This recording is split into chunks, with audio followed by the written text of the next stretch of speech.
I think we'll get started. Good morning, everybody. For those of you that don't know me, my name is Laura Hodgkiss and I'm the Event and Training Team Leader here at Staffordshire Chamber of Commerce. I'm delighted today to introduce Emily Whitehead, Emma Clark and Mark Brammer for the Restarting Visitor Economy Right Tools for the Job webinar. Like I said earlier, we cannot see you today, but there is plenty of opportunity for you to interact with the speakers today via the chat function at the bottom of your screen, the Q&A at the bottom of your screen, and of course if you want to raise your digital hand as well, they will be taking questions throughout the presentation today. Mark, it's over to you. Thank you very much, Laura. Good morning and welcome to everybody. You've got 3 for the price of 1 today, 3 presenters. This is our 3rd webinar in our Reviving the Visitor Economy series that we've done with the Chamber.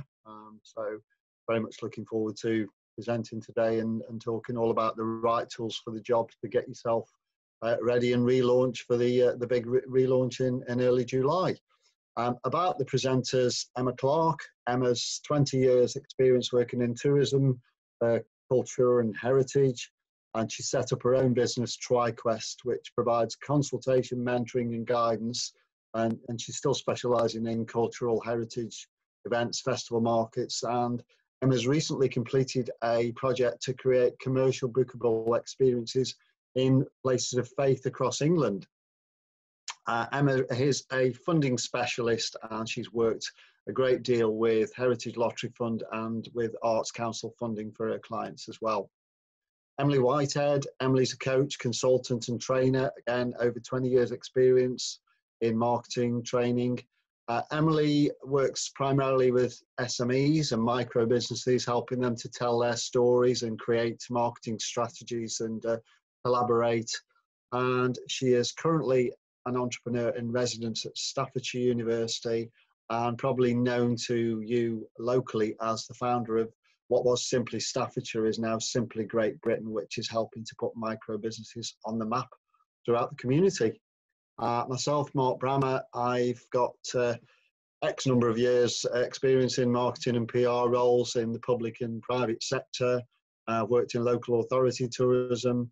I was headed up membership and marketing at the Chamber for 16 years and set up my own marketing and PR consultancy, Mark Brammer Associates, in 2012.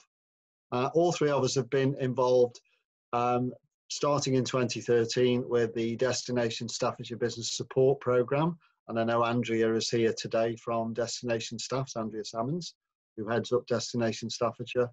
We worked on a one-to-one basis with visitor economy businesses on various subjects, marketing, communication, staff development, and helping really a lot of small and micro businesses to get up to speed.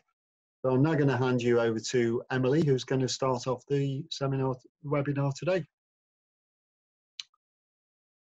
Hi everyone, I hope you can hear me okay. Thank you so much, Mark, for the introduction. So this webinar is really a follow-on from our last webinar, which was talking about the communications and the things we needed to think about when we're planning to reopen our businesses. And obviously, all of you are fully aware that things are changing hour by hour. So thank goodness Chester Zoo gets to reopen. But I think there's lots of things changing all the time. There is some guidance, but then there are other people who feel that they're not getting enough guidance. So I think there's an opportunity here to share best practice. So please do use the chat or the Q&A to share what you're doing too, because this is about us gathering together as a visitor economy community, as well as just us 3 today broadcasting ideas. So don't forget, these are things that you can be doing. These are ideas to help you be in the most robust and resilient position when you reopen. And I think it's vitally important that you focus in on your communication and your relationship with your customers and audience, making sure that that is strong and confident as we go into the next few weeks. So I wanted to talk about optimizing the digital landscape. I think, first of all, it's really important to understand how your audience has changed. Now, some of you will have that knowledge anecdotally. You know, it could be as simple as just analysing the types of comments and engagements that you've had on maybe social media posts. Maybe some of you have talked directly to potential customers and visitors on the telephone and just got a bit of an idea about what's important to them. So, you know, all of us have seen a wide range of approaches to the easing of lockdown in terms of the general population. Some people are still very cautious about leaving home. Others are quite confident about leaving home and resuming life as normal. But there are some tools and tech to help you do that. So you can start with very simple things like checking what your social media insights are telling you about the kind of content people are responding to and the way people are responding to that. So if some of you are using Facebook, Instagram, then check the insights button on those platforms to really dig into the types of content that gets responded to, the bits of information that your customers are, or your audience are responding to, which bits of information that you've shared has been the most popular, for example, and it will give you a very quick and easy insight into what they're feeling and what they're thinking. Remember that to view your audience as people that you can build relationship with. So I think being really open and honest is important.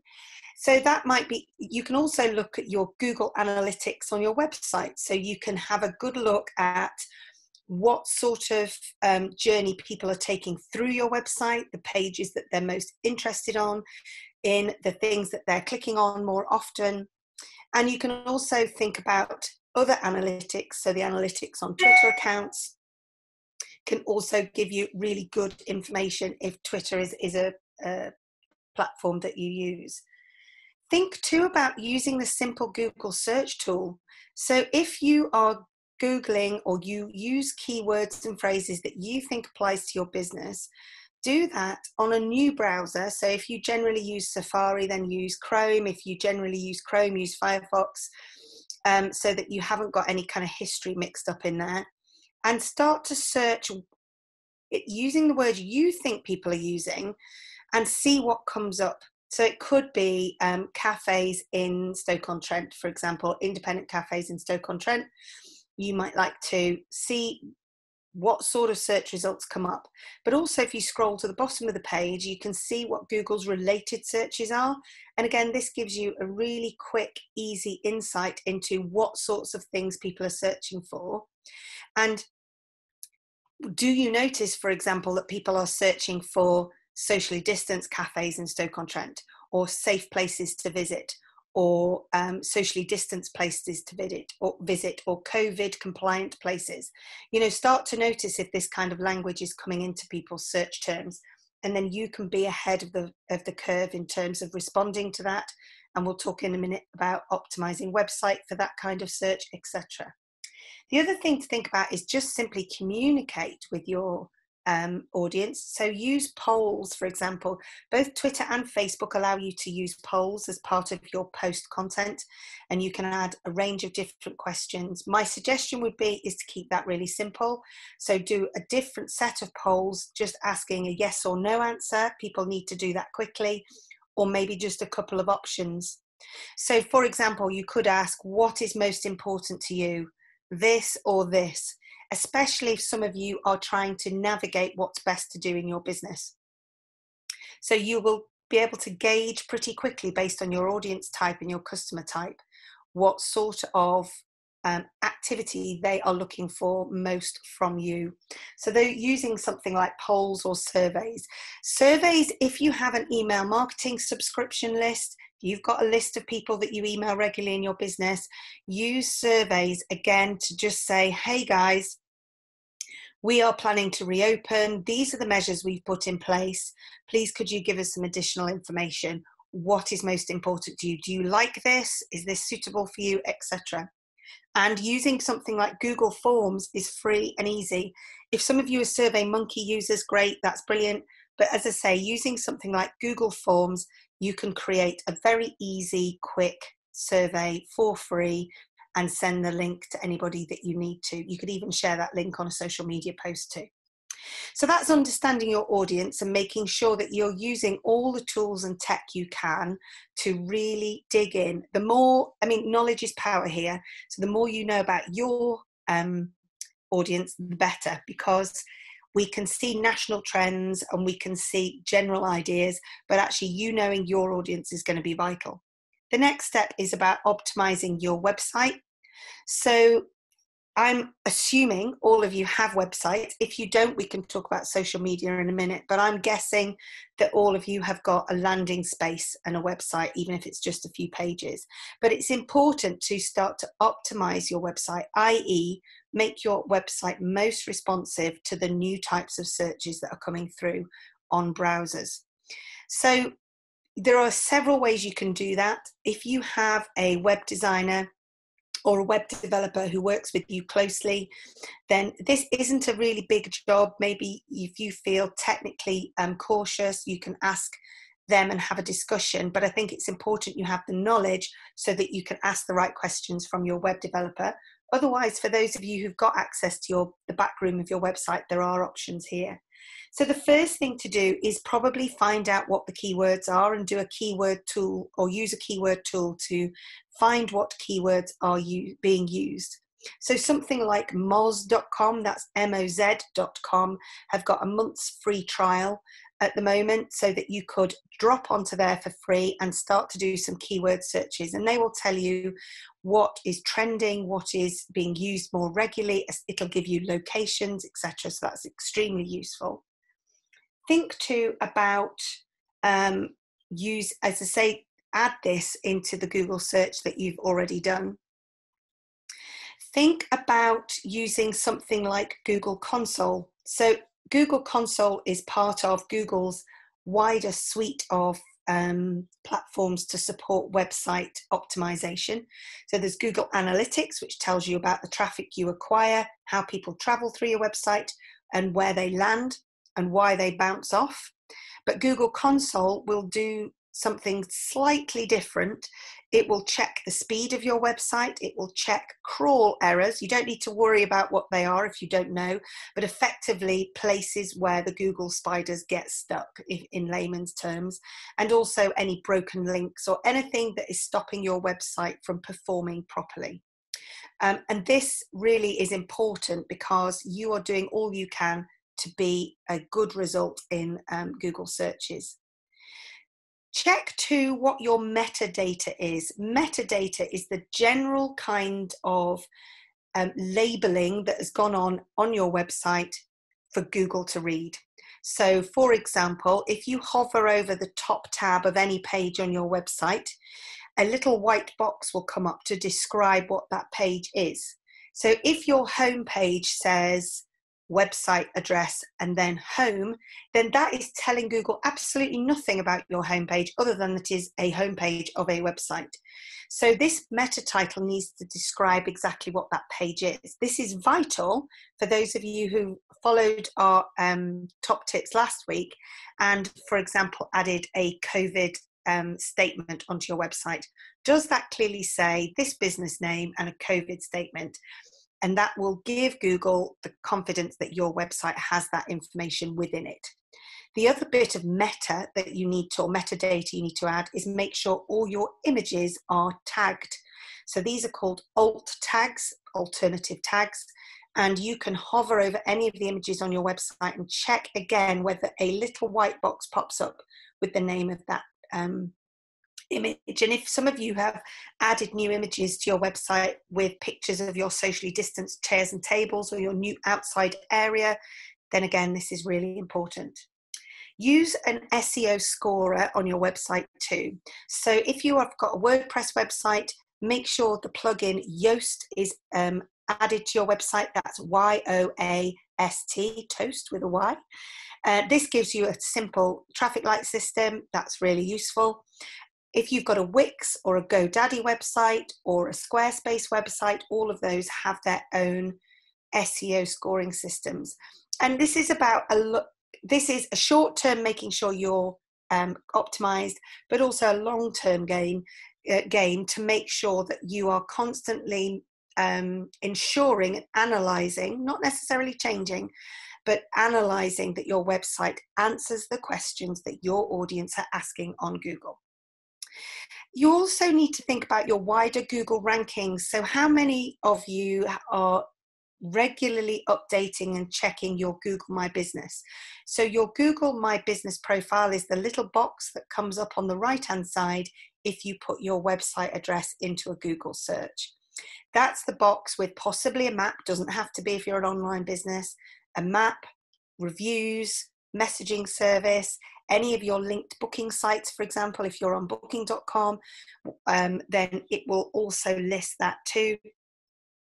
It's absolutely vital that you have got that optimized and updated, using the same keywords and language in your introduction so that Google really understands that you are a live, proactive, useful business providing the relevant and important information that your audience is searching for.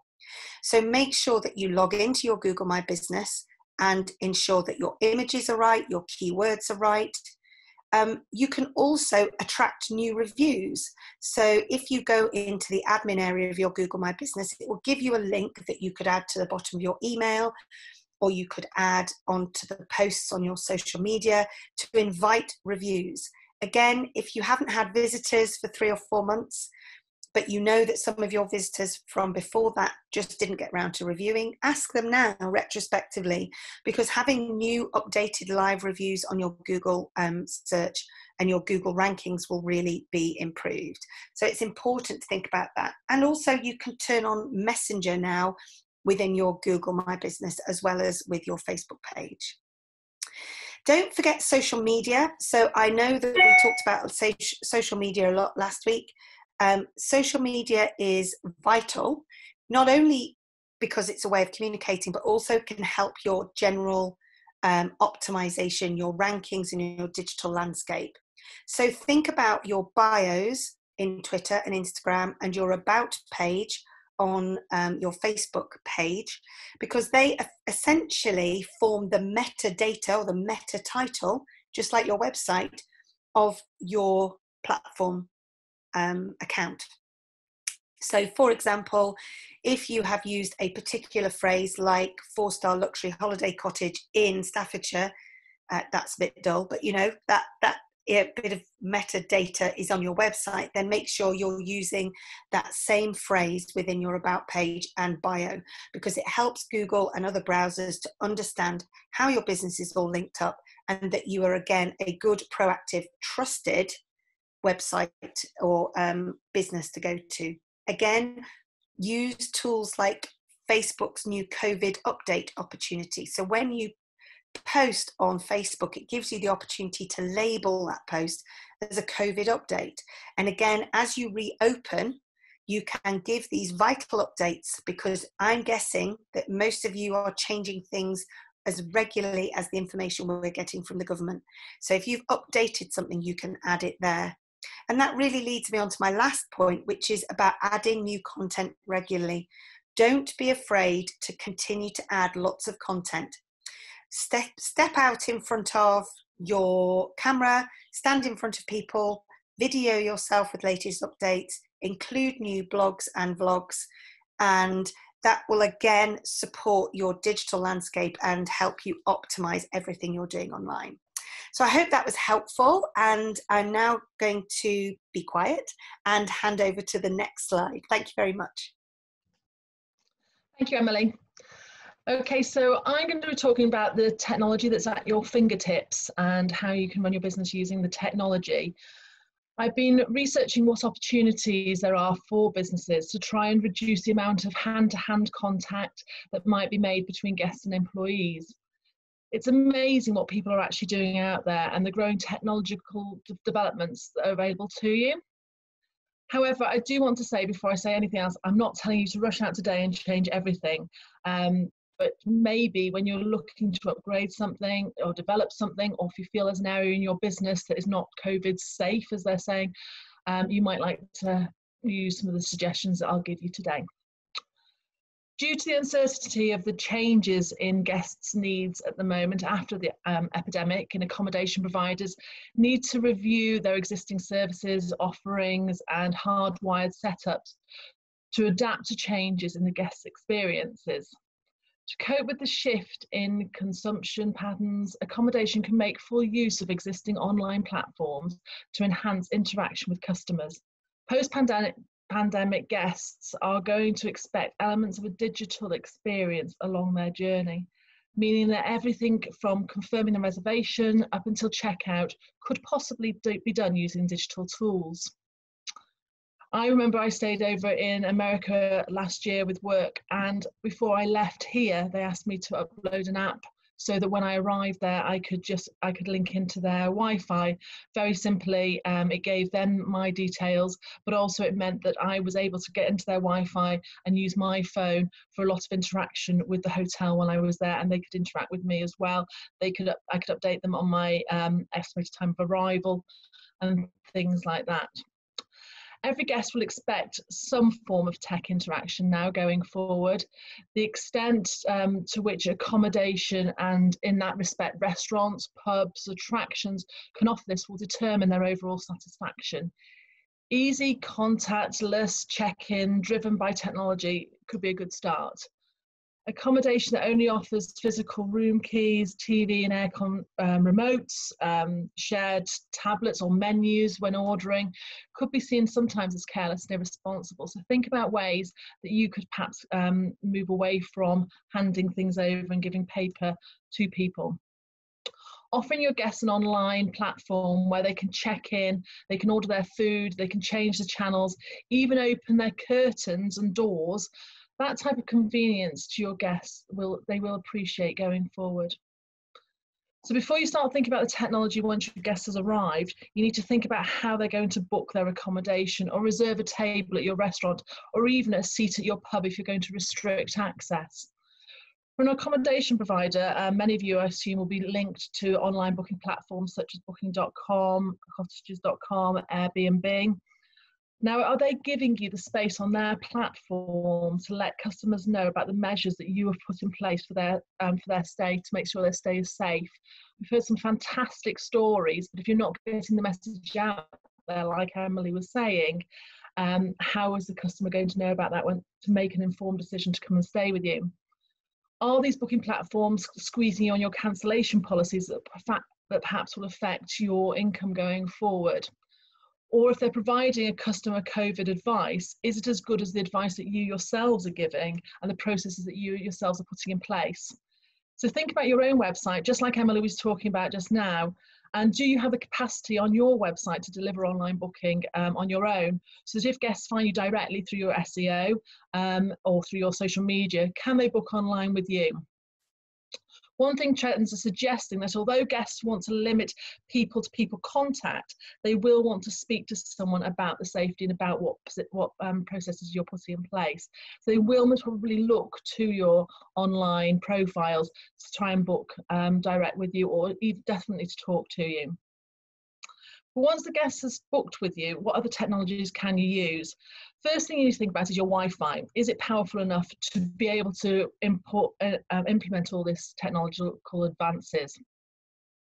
I know that some venues like to market themselves as a place away from smartphones and tablets, but to enable guests to feel safe with a low contact environment, there needs to be some element of technology and therefore some element of Wi-Fi. Contactless check-in. We all know our guests appreciate a smiling, happy greeting, but there are ways you can implement an automated self-check-in procedure. Hilton Hotels since 2015 have been operating a virtual check-in and digital key system using a smartphone in their hotel. Guests download an app before they arrive. Once they arrive, they can check in using the app. Once the room is ready, they are informed by the hotel what room number they're in, what the code is for that room, the room key, and then they use their phones to go straight to it and open the door. For the door lock, you can use a simple electronic Bluetooth enabled door lock, and I was searching on these the other day, and you can buy them direct from Amazon. You could update the code each time, each guest, and send it to them. You don't need to be using some fancy app. You could just be communicating directly with the guests via text or even via WhatsApp. That's one of the trends that are coming through at the moment, or an app, and tell them the code for the door as soon as it's ready for them to go into. But if you think about an app or some form of communication system like that, once a guest has the app on their phone, you have a whole communication channel with them. Guests can communicate with you if they need extra pillows or anything to make their stay more comfortable. For a more personal touch, why not agree, as I said, to use the WhatsApp and the text messaging? Again, they can communicate with you directly, very simply, and it's almost on a one-to-one basis. But it's not just accommodation who can benefit from apps. Restaurants and pubs and attractions can ask their guests to download their apps on arrival to see the menu, both food and drink. In the restaurant, the waiting on staff can take orders using their normal own iPad and tablet, because nobody else is going to be touching that. But also look at apps where people can order their food or drinks, say from the pubs, to reduce queues at the bars. It may mean an increase in table serving, waiting on staff, but it could also be the reason why someone actually comes to your pub rather than not coming to it. Especially if you're looking to encourage guests to use outside space, so rather than coming inside and outside because you're wanting them to stay outside, if they can use some form of app to make their order and then have the table service brought to them. There are a number of pubs who are running a click and collect option on their websites. You click on the site, choose the drinks, choose what time you're going to be in their beer garden to get them, and then you pay for it and you turn up. They have a cut-off time the night before, and obviously that restricts numbers as well. And it allows for social distancing.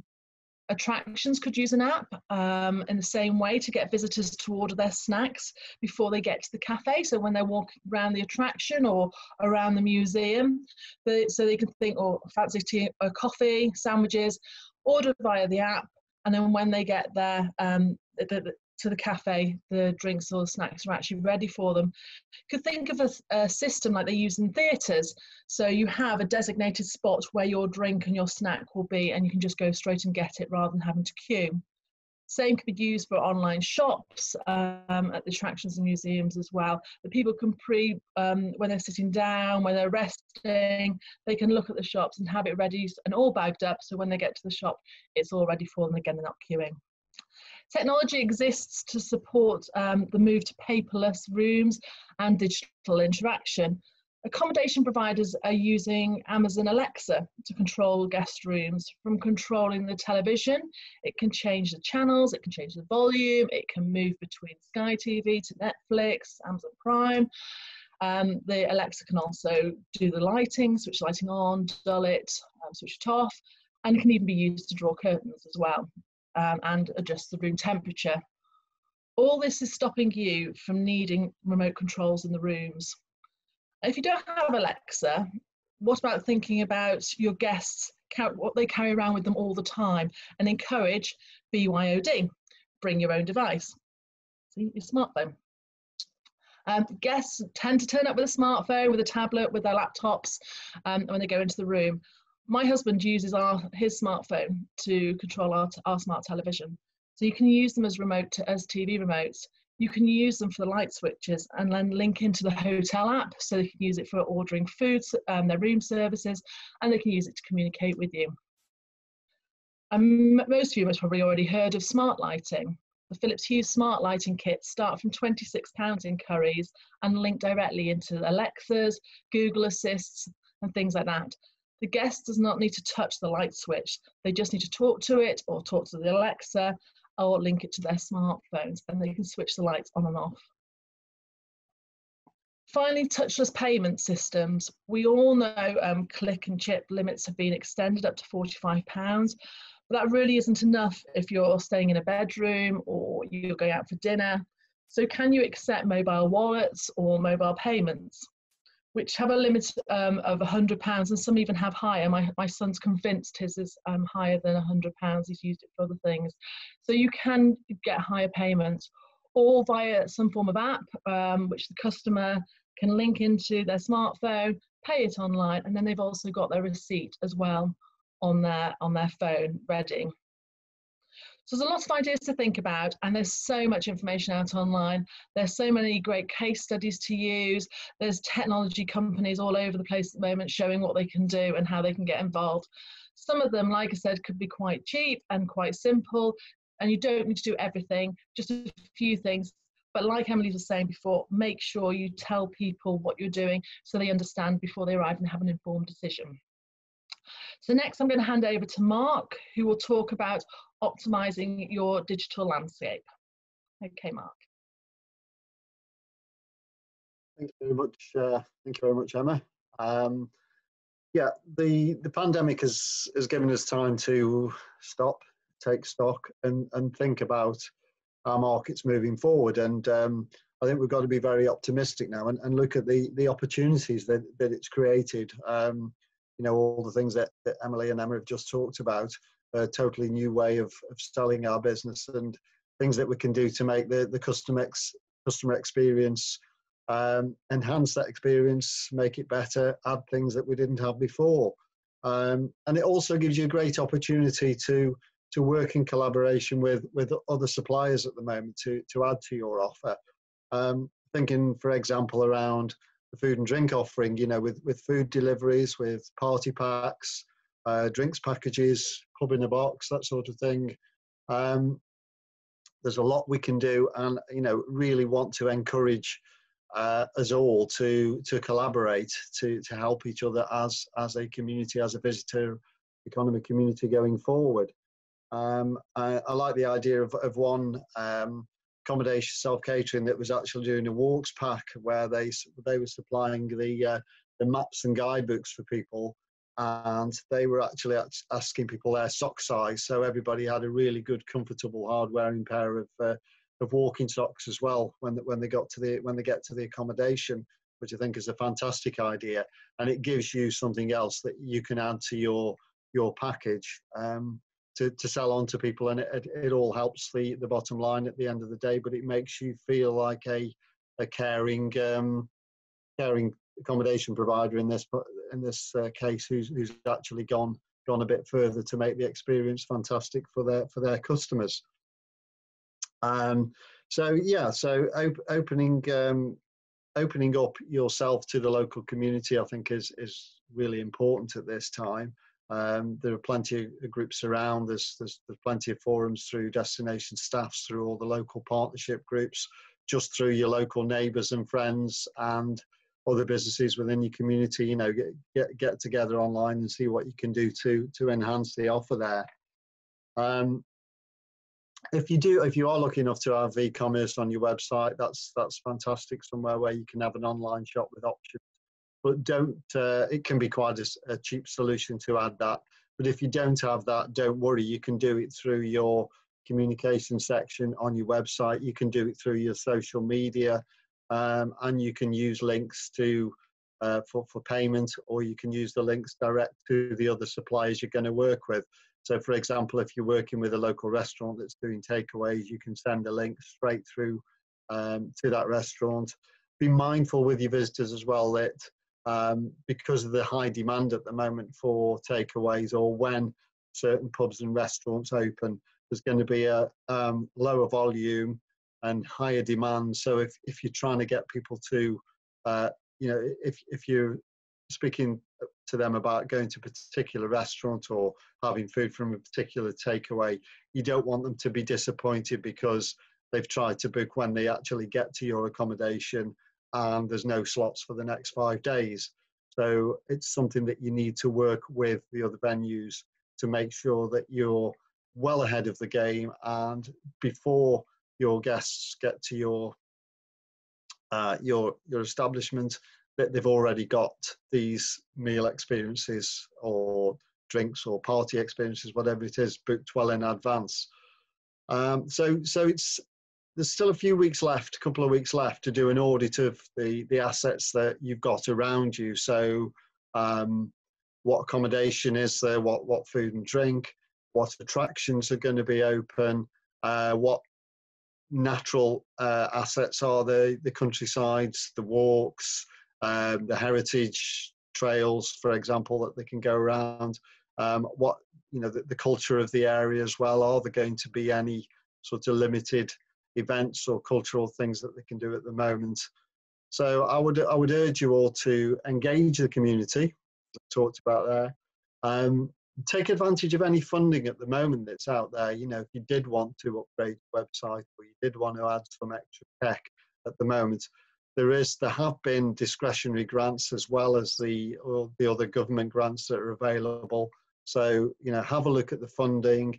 If you're not sure where to go for funding advice, a good start is the Stoke and Staff's Business Growth Hub helpline, which is 0300 111 8002. I will put that on the chat for you as well.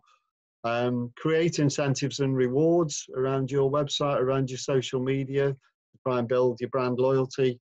And don't forget other messages as well. It's still quite important. You know, the environment's perhaps been pushed back a little through the pandemic, but, you know, if you're using, you know, renewables, renewable cosmetics, refillable bottles, you're plastic free, you're using the local supply chain to cut down on food miles. Don't forget these very important messages as well. And I just reiterate Emily's point that keep adding content to your social media, add the content to your website, blog, photo, video to get the message across. So thank you very much. That's my little piece. I'll hand you back now to the panel. Thank you, Mark. Sorry about that. I put up your wrong slide. I put up Emily's slide and kept that going, so I'm really sorry about that. Blame the technician here. Okay, right. So our last part of the presentation is on taking your event online. Before I go on to that, we did have a question, well, a statement from Wendy, who said that she's up in the Peak District and struggles with Wi-Fi.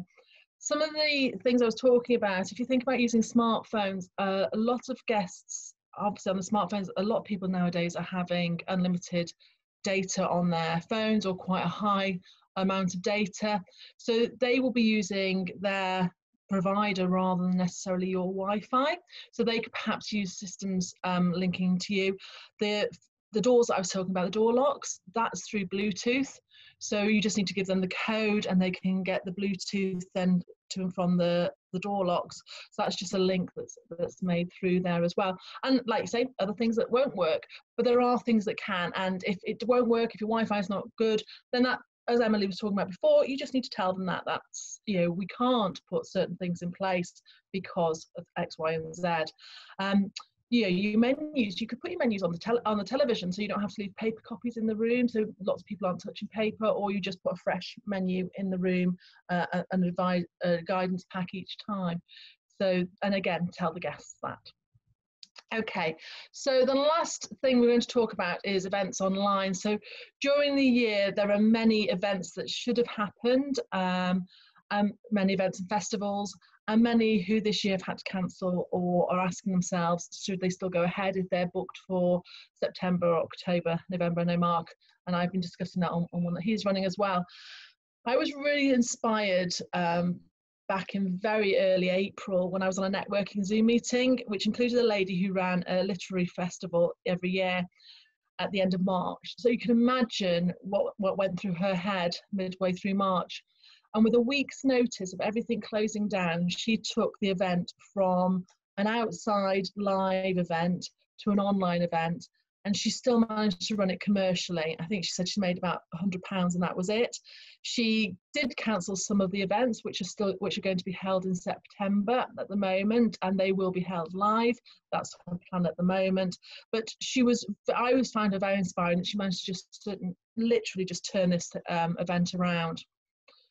So there are a number of ways of doing this, and I think you'll have seen all over social media over the past few weeks that people have been able to do more and more online, and people are getting less and less scared of doing things online. So how I was looking at running an event or a festival online, think about how you currently deliver your booking system, your ticketing system. Do you use a online system? I've used DigiTickets in the past. I find them really, really helpful, really easy system to use. They charge either a lump sum or a limited amount on tickets that are sold. And you obviously just can bear that in mind into your costings when you put that together. As I said, when you ring them up, they can be so helpful as well to talk to you. And their ticketing system, people don't know they've moved away from your website onto the ticketing system as well. So once you've sold that ticket to the guest, then you find you obviously have your artist or your demonstrator ready. As I said, a lot of social media at the moment, people have been doing online presentations. They've been doing ticketing systems themselves. So if you can find an artist or a demonstrator who's been doing that in the past, then actually they'll know what to do with the online festivals and events. So that's obviously a good thing to have, because you have someone who already knows what they're doing. Otherwise, find somebody who's happy to go in front of the camera. And if they're doing demonstrations of their artists, then they should be in any case. Get them set up with a smartphone, tripod, or more professional if your setup budget allows that to do it, and get them ready to be filmed. Like here today on our Zoom, we can't see you, the delegates watching us. You can only see us panelists. So set the system up. You could use a Zoom system like this. It's really easy to link into, and then you'll just have your artist or demonstrator on live, and everybody sitting behind like like today, like delegates. Film it, or you can film it through YouTube, or there are other streaming sites to do that. Before you go live, send the customers who have bought the tickets a link to the streaming site, which allows them access to watch. They can then watch it and see what's going on, and then obviously after the time, then it will be finished. So you manage to take some of your event online. If you're doing a full festival, then you give different links depending upon the different events, different artists, and how they're getting involved. Now, I know it's not just about the artists and the demonstrations that make a festival. There's also the atmosphere. And Emily, I think you've got some great ideas on how to encourage the perfect atmosphere at an event. Yeah, I think for me, the key is collaboration. So in your event, you may well have had food stalls, drink stalls. You may have had other supplementary entertainments. There might have been something else that you could do. So think about contacting those businesses and creating collaborations for your online event. So for example, you could you could collaborate and have vouchers for pizzas to be delivered so that people are enjoying a pizza while they're watching you. It could be fizz, it could be ice creams, it could be popcorn, whatever your original plan was, whatever your demographic needs most. And I think that you can do obviously co-promotion. Then you've got more people promoting your event because they are involved. They're getting sales as well as you, so that makes absolute sense. It should cost your festival nothing if there's some kind of collaborative voucher. And when people sign up to your festival before it goes live, then you can be emailing them out with those vouchers so that they can get involved. And I also think that helps create a real community around those people who are having a shared experience. So it really promotes that shared experience.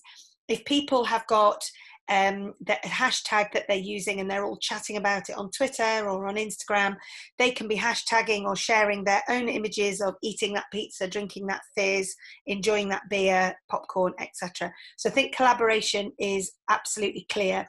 And also, if you're able to gain a little bit of sponsorship out of some of those companies too, then that is key. So I think there's still ample opportunity to provide those kind of additional experiences to provide atmosphere online, as well as just in the same way as you would have done in a live event.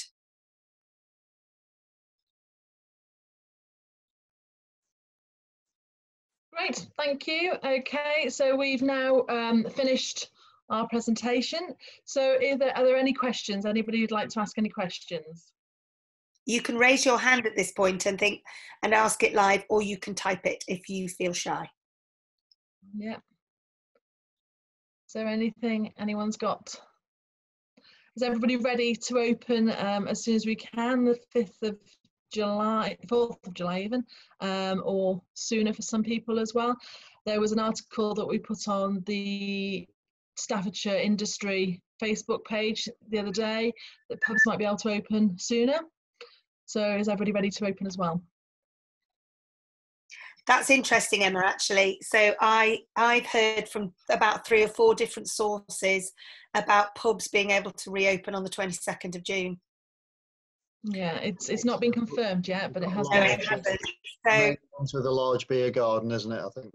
Yes, and I think it's worth while we're waiting for official announcements to be very aware that there's quite a lot of gossip, for want of a better phrase, and that might just give us an idea of how quickly we need to respond digitally and operationally. Yeah, absolutely. There's a question just come up.